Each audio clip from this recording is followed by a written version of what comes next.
রাধে রাধে।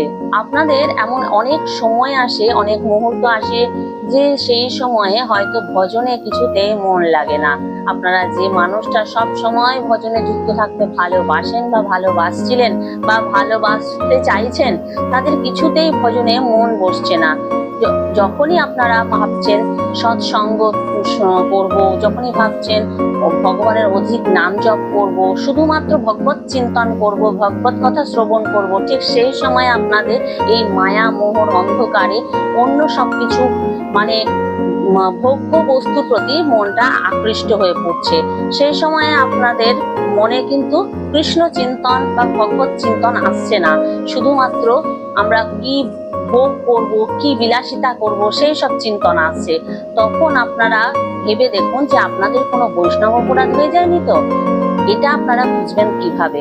এটা একমাত্র এইরকম যখন পরিস্থিতি আসে, যে মানুষটা প্রত্যেক মুহূর্তে ভজনের সঙ্গে যুক্ত, সেই মানুষটা যখনই এইরকম একটা সময় আসে, তখন জানতে হবে তার অজান্তে হয়তো ছোটখাটো হলেও বৈষ্ণব অপরাধ হয়ে গেছে। সেটা কিরকম না, তো যখন কোনো বৈষ্ণব সম্বন্ধে আমাদের কোনো তাকে কুরুচিকর কথাও বলার প্রয়োজন নেই, বা তাকে অপমান করার বা তার প্রতি কোনো খারাপ আচরণের প্রয়োজন নেই।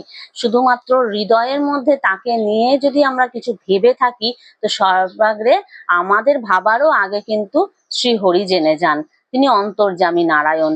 তাই আমাদের মনে এই কুচিন্তা যখন আসে, তার সম্বন্ধে কোনো বড় ভক্ত সম্বন্ধে যখন আমাদের মনে কুরুচিকর ভাবনা চলে আসে হঠাৎ করে কিছুক্ষণ, কয়েক মুহূর্তের জন্য বা এক মুহূর্তের জন্য, সেটাই আমাদের কাছে অপরাধ হয়ে যায়। আর সেই অপরাধের কারণে আমাদের এইরকম একটা সিচুয়েশন আসে, এরকম একটা পরিস্থিতি আসে, ভজনে মন বসে না।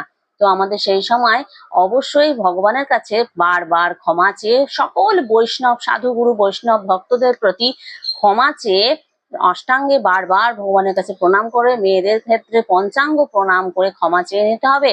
শ্রীজির কাছে, আমাদের রাধা রানীর কাছে সর্বাগ্রে আমাদের বারবার ক্ষমা চেয়ে একটা কথাই বলতে হবে যে শ্রীজি তুমি কৃপা করো, আমাদের যদি কোনো ভুল হয়ে থাকে অজান্তে বা হয়তো জানতে, তবুও তুমি আমাদের সেই পথভ্রষ্ট হওয়া থেকে আমাদের উদ্ধার করো, তুমি ছাড়া আর আমাদের উদ্ধার করার কেউ নেই। শ্রীজি অত্যন্ত করুণাময়ী, তিনি তার সকল ভক্তকে, সকল দাসদাসীকে তিনি খুব সহজেই ক্ষমা করে দেন এবং অবশ্যই গোবিন্দর কৃপা লাভ করতে সাহায্য করেন।